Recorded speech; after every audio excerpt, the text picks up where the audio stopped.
asalaamaaleykum waa Thiès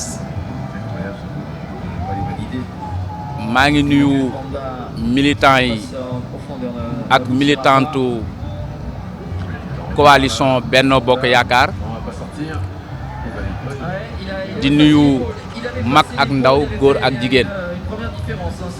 tey maa sàkku woon waxtu wi ci jamono ji ak ci place bii nga xam ne lu ne xewe na fi ci Thiès ak Sénégal ci jamono ji nga xam ne ñi ngi waajal élection présidentielle place bii lu ne xewe na fi li ma bëgg a wax nag du ma nekk France di ko wax du ma nekk sama kër di ko wax du ma nekk sama koñ du ko wax maanaam damay réegu toog ci place bi ci diggu Thiès waxe ko fi ndax wax ji du wax juy xàjjatle du wax juy yàq wax juy defar la wax juy dindi ak wax joo xamante ni nii dafay dàq Thiès ñëpp a xam ni dafa am position bu mu yàgg a am ci politique position yooyu nag dafa am lu mu ko daan defaral am lu mu koy yàqal te lim ko yàqal moo ko ëpp ma jàpp ni boo xoolee yàq-yàq yëpp li ko indi ci wàllu politique ba Thiès taxawaay bi ñu ko xamee woon ci Sénégal ci wàllu wu ci ne bu nekkee au pouvoir taxawaay bi ñu ko ci xamee woon ak doomu Thiès yi ak bu nekkee opposition taxawaay bi ñu ko xamoon ci doomu Thiès yi loolu nag bi ma jàngatee dafa am ñett yu ko yàq te ñett yooyu mooy Thiès dafa am politicien boo xamante ni nii dafay tricher dafa am ay tricheur am ñoo xam ni beneen politicien boo xam ni dafay tromper dafay naxe mu am beneen politicien boo xam ni maanaam day wore dafay trahir ñett yooyu bu nu dajee nekk ci ab coalition muy coalition Benno Bokk Yaakaar fii ci Thiès xam nga ni kon loolu boo ko xoolee rek moo justifié échec yi musa am Benno Bokk Yaakaar yëpp fii ci Thiès ba tax na may wax ni jot na ñu dàq tricheur yooyu jot na ñu dàq trompeur yooyu jot na ñu dàq traître yooyu nga xam ni ñoo yàgg a taxaw fii di woote ci turu Benno Bokk Yaakaar di suuxal li lay wan loolu mooy jamono bi nga xam ni président Macky Sall tànn na fii ci Sénégal ak Benno Bokk Yaakaar ñu tànn président Amadou Ba pour mu jiite coalition bi moom li koy firndeel bi mu ñëwee fii di def tournée économique am ñëpp a banque seeni loxo ñu ëpp ci responsable yooyu silence boobu jaaxal ñu bari nga xam ne kon ñooñu bu ñu ñëwee tey ñu toll ci jamono jii ñu ni dañoo bëgg a jóg ànd ak président Amadou Ba pour campagnal ko pour élection yi loolu darul xel kon situation boobu nga xam ne moom la amoon avant ak maintenant dafay jaadu kon ñu changer stratégie moo tax may wax ki nga xam ne mooy président pôle stratégie bu Benno Bokk Yaakaar muy le président Moustapha Niasse mu supprimer comité électoral bu ville de Thiès ndaxte dama jàpp ni coalition bi fii ci Thiès am na ay tricheurs am ay trompeurs am ay traîtres ba tax na à la place de ça ñu def fa un comité de volontariat pour un Thiès émergent installé ko ci proximité Thiès waay ñu taxaw pour mën a jàkkaarloog ñi nga xam ñoo fi ne pour défendre sunu candidature bi nga xam ne moom lañ def muy Amadou Ba donc sunu candidat Amadou Ba may wax ni man Ousmane Diop maa ngi woo képp koo xam ne Thiès waa nga daanaka li nga xam ne mooy deretu gor direct Thiès waa bii daw ci ñun tax na ñuy woo képp kuy Thiès waa bu digne bu compétent bu am looy bañ bu jub bu nit ñi wóolu nga yàgg sonal askan wi jibu leen di liggéey ak ñoom kooku maa ngi lay woo nga jóg ñu ànd ci vote boobu pour mën a jige population bi jiital notable yi nga xamante ni nii ñoom ñoo fi àndoon di am di dimbali nit ñi ñu doon social démb ñu doon dimbali doomu aadama yi démb te nekk Thiès dëkk fu nekk ci Thiès yaakaar naa ni ñooñu lan war a tey rogganti ànd ak ñoom pour jox ndam fii waa Thiès ndaxte Thiès sëgg na économiquement ndax li xew ci politique yi ñetti politiciens yooyu fi taxaw ñetti type politiciens yi am Thiès ñetti trois yi tee yooyu ñoo daaneel Thiès donc su ko defee ñu daal di changer dem wut ñi nga xamante ni ñooy ay notable te digne nga xam ne bu ëllëgee dinañ mën a préparer Thiès waa yi am ngor am fulla am fayda am ay compétence mën a ñëw jigéey Thiès jëm ci kanam loolu lu mu tekki tey Thiès amatul dara lu mu représenté ci parti au pouvoir ndax seen melokaan ak seen doxalin dañuy tromper leader bi tricher ci liggéey bi ñu leen sant ci Thiès politiquement ba pare trahir population bi nga xam ne maanaam ñoom seen bopp la ñuy wutal bu nu amee fàtte ñeneen ñi mën nañ ci lim ay exemples yu bare fii ci ay leader ci Thiès yoo xam ni noonu la ñuy doxalee te nekkoon mouvement présidentiel wala ñu nekk ci jamono ji ñu wax nii donc loolu tax na ci ñuy woote ci Thiès waa yi digne ñu jóg ñu ànd liggéey Thiès tamit boo xoolee représenté tul dara ci opposition bi ndaxte gis ngeen ki nga xam ni moo nekk maire Thiès Nord muy Birame Souleye Diop neewoon naa leen amoon na victoire politique ci bee passé waaye dinaa ko gagné socialement défaite politique bi ma ko dóor ci Thiès Nord loolu tax na maanaam war gi mu njëkk a war waa Thiès Nord ñi leen da leen di bàyyi pour dem assemblée nationale war googu tamit gis na ko jàpp naa ni tamit fa mu yaakaaroon ne mooy nekk seen candidat te nekkoon fa numéro 2 ñoom it war nañ ko tey loolu tekk na ni Thiès buñ ko wóolootul au pouvoir wóolootul ko ci opposition bi kon day jaadu doomu Thiès yi jóg ñi man toog fii ci biir Thiès wax ak Thiès waay yi nga xam ne diñ lañ ñu ànd pour wuti dara pour am ko ngir yokk Thiès delloo ko gëddaam politiquement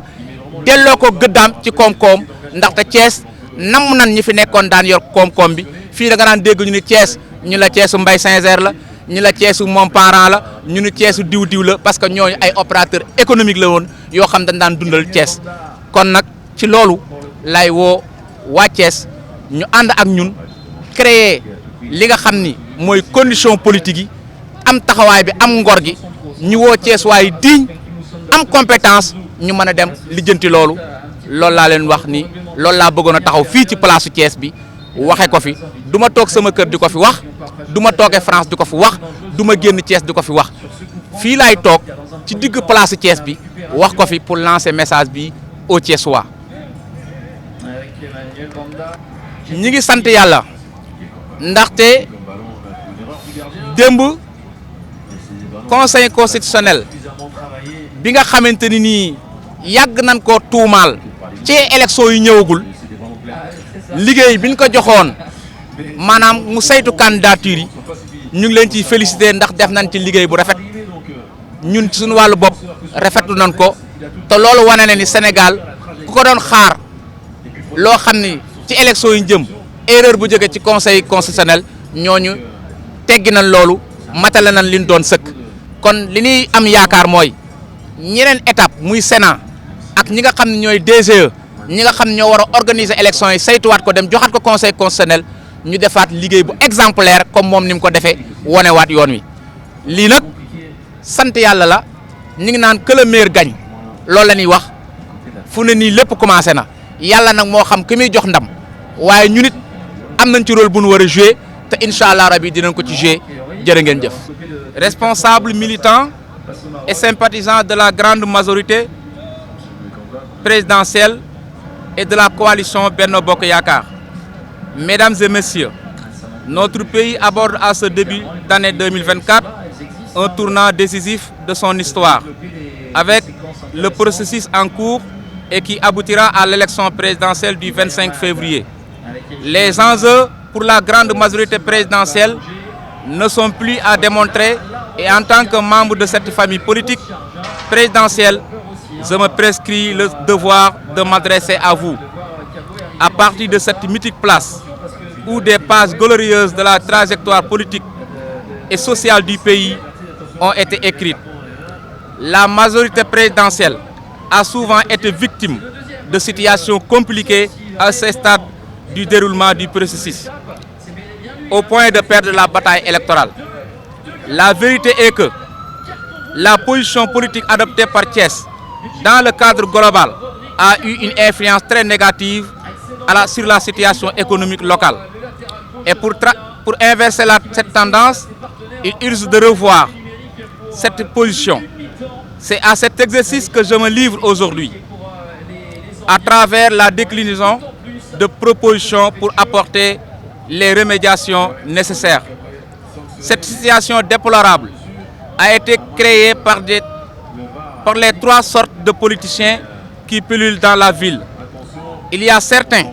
qui versent carrément dans la tricherie, alors que les moyens et tous les instruments nécessaires leur sont donnés pour dérouler un bon programme politique. À côté de ces tricheurs,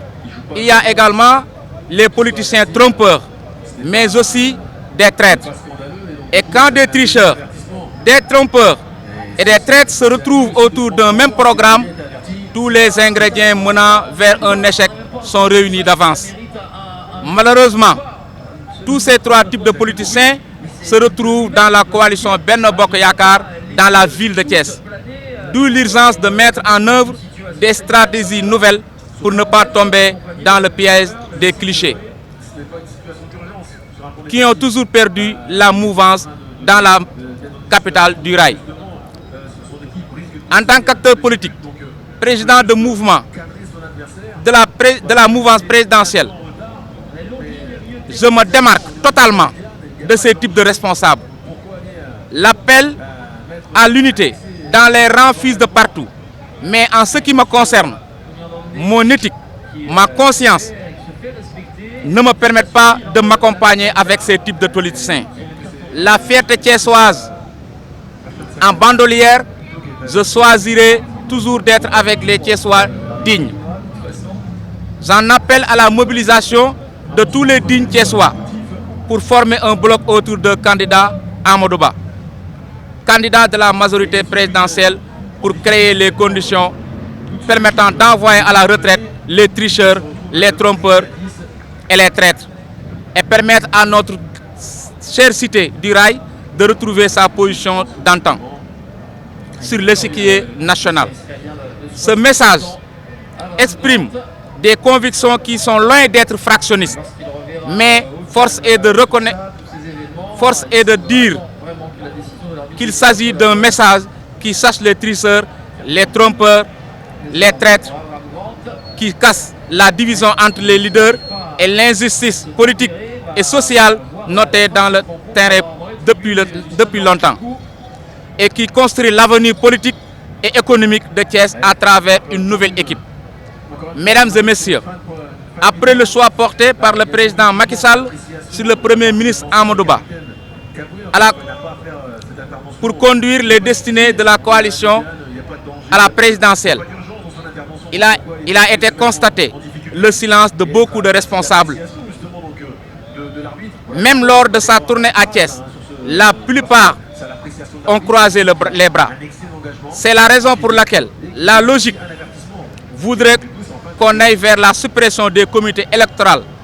des comités électoraux à Thiès. Évidemment, à cette situation exceptionnelle, appelle à des mesures exceptionnelles. J'interpelle le président Moustapha Niasse de bien vouloir supprimer les comités électoraux de la ville de Thiès. C'est ainsi que je propose, en lieu et place de la mise en place de comités de volontariat pour un Thiès émergent, dirigés ou coordonnés par des personnes dignes et crédibles, en plus des mandataires et représentants des bureaux de vote. C'est ainsi que les Thiessois qui sont utiles aux populations à la base et qui ne les ont jamais trompés, qui ne trichent pas, soient mises en avant avec l'implication des notables des quartiers. Je vous remercie. Ousmane Diop, président mouvement Alliance Wallu Askani, membre de Benno Bokk Yakaar. Ce qui est sûr, c'est que là, ils se mettent en difficulté sur cette fin de première période. Ils le sont déjà avec la 10. Et s'ils venaient à concéder Je saisis l'occasion pour féliciter le travail remarquable du Conseil constitutionnel qui a publié la liste définitive des candidats à l'élection présidentielle de 2024. Force est de constater que le Conseil constitutionnel a encore montré ses preuves de compétence. Force est de constater que le Sénégal est un pays démocratiquement constitué. Le Sénégal montre aujourd'hui que les pouvoirs sont bien séparés. Le pouvoir exécutif joue son rôle, le pouvoir judiciaire joue son rôle, et le pouvoir législatif aussi joue son rôle. Ce qui veut dire que la République sénégalaise est une république démocratique. J'en félicite aussi les candidats qui sont retenus pour l'élection présidentielle. Merci beaucoup.